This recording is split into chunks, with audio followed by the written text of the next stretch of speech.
எல்லோருக்கும் hi. Rubber பந்து அறிமுக இயக்குனர் தமிழரசன் பச்சைமுத்து டைரக்ட் பண்ணி சாண்ட்ரோல்டன் மியூசிக்கில் அட்டகத்தி தினேஷ், ஹாரிஸ் கல்யாண், சஞ்சனா மற்றும் பலர் நடித்து கடந்த 20ஆம் தேதி ரிலீஸ் ஆகி தியேட்டரில் சக்ஸஸ்ஃபுல்லாக ஓடிட்டுருக்க படம் லப்பர் பந்து. இந்த படத்தோட ஸ்டோரி ரிவ்யூ படம் எப்படி இருக்குது என்ன ஏதுன்னு சொல்ல வரல. பட் நான் இந்த படத்தை பார்த்து எப்படி என்ஜாய் பண்ணேன், ஒவ்வொரு விஷயம் எவ்வளோ எக்ஸைட்டடாக பார்த்தேன்னு சொல்கிற விஷயத்தை ஷேர் பண்ண போகிறேன். லப்பர் பந்து டைட்டிலே தெரிஞ்சிடும், ஸ்போர்ட்ஸ் ஃபிலிம், கிரிக்கெட் சம்மந்தப்பட்ட படம். சென்னை 28, ப்ளூ ஸ்டார், லால் சலாம் அது இதுன்னு நிறைய வந்தாலும் இந்த லப்பர் பந்து வேறு ரகமான படம். ஒரு 2 ஆக்டர்ஸ் நடித்து ஹிட்டான பிளாக் பஸ்டர் ஹிட் படங்களில் இந்த லப்பர் பந்து படமும் இருக்க போகுது கண்டிப்பாக. படம் நம்மளை என்னைய நிறைய இடத்துல கனெக்ட் பண்ணிச்சு. கிரிக்கெட் ரிலேட்டட்னால படத்தில் வர மேட்ச்லாம் அவ்வளோ ரசனையோடு பார்த்து ரசித்தேன். இந்த படத்தில் சஞ்சனா, ஸ்வசிகா, தேவதர்ஷினி, காளி வெங்கட், பாலசரவணன் எல்லாருமே முக்கிய கதாபாத்திரங்களில் கலக்கியிருக்காங்க. தன்மானத்தை விட உசுருக்கு உசுராக நேசித்து விளையாடுற கிரிக்கெட் தான் முக்கியம்னு சொல்லப்படுது இந்த படத்தில்.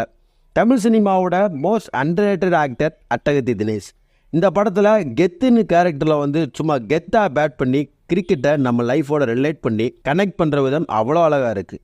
ஆக்டிங்கில் சும்மா மிரட்டியிருக்காரு, கலக்கியிருக்காரு. தமிழ் சினிமாவில் ரொம்ப ரொம்ப முக்கியமான ஆக்டராக இருக்க போகிறாரு அட்டகத்தி தினேஷ்.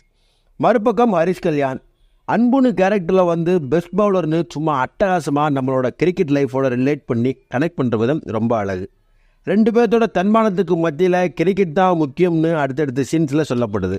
சினிமோட்டோகிராஃபி, ஸ்க்ரீன் பிளே கலக்கியிருக்காங்க இந்த படத்தில். சாண்ட்ரோல்டனோட 2 சாங்ஸ் நம்மளை மெய்சில் இருக்க வைக்கிது.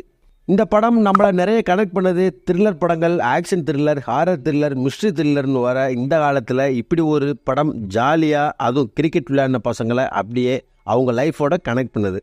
ஒவ்வொரு சீனும் ரசித்து பார்த்து நிறைய இடத்துல கனெக்ட் பண்ணுச்சு. சஞ்சனா, ஸ்வசிகா, காளி வெங்கட், பாலசரவணன் இந்த படத்துக்கு அடிஷ்னல் வெயிட்டேஜை ஏற்றிருக்காங்க. எத்தனையோ கிரிக்கெட் ரிலேட்டட் படங்கள் வந்தாலும் இதான் நடக்கும், இப்படி தான் நடக்கும்னு நம்ம எக்ஸ்பெக்டேஷன் இருந்தாலும் இந்த படம் நமக்கு ஒரு தனி ஃபீல் தரும்.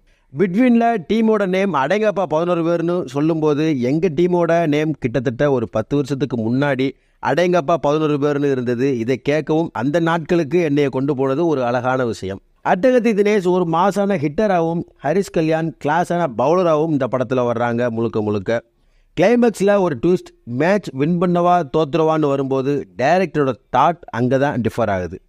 படம் இன்னும் கொஞ்சம் நல்லா முடிச்சிருக்கலாம்னு தோணுச்சு. பட் படம் முடிஞ்ச உடனே ஒரு பயங்கரமான ஃபீல், பழைய கிரிக்கெட் ஞாபகங்கள் நிறைய நம்மளை ரிலேட் பண்ணிச்சு நிறைய இடத்துல. The moral of the story is Attakathi தினேஷோட மிரட்டலான கெத்தான நடிப்புனாலையும், ஹாரிஸ் கல்யாணோட பெஸ்ட் ஆக்ட்னாலையும், சாண்ட்ரோல்டன் மியூசிக்னாலையும் படம் தாறுமாறான ஹிட் அடிக்க போது அதில் எந்த டவுட்டும் இல்லை. கண்டிப்பாக தியேட்டர்ஸில் பார்க்க வேண்டிய படம். உங்களையும் ரிலேட் பண்ணும், பயங்கரமாக கனெக்ட் பண்ணும், ஒரு பயங்கரமான ஃபீலை கொடுக்கும் படம் முடிஞ்சு வெளியே வரும்போது. தமிழரசன் பச்சைமுத்து இன்னும் நிறைய கதைகள் நமக்கு கொடுக்கணும்னு சொல்லிட்டு இந்த வீடியோ பிடிச்சிருந்தா லைக் பண்ணுங்கள். உங்கள் ஃப்ரெண்ட்ஸ் எல்லாத்துக்கும் இந்த வீடியோ ஷேர் பண்ணுங்கள். உங்களுக்கு இந்த படத்தோட ஃபீல் எப்படி இருக்குன்னு கமெண்ட்டில் சொல்லுங்கள். அடுத்து ஒரு இன்ட்ரெஸ்டிங்கான வீடியோவில் நான் உங்களை சந்திக்கிறேன். Until then, bye-bye.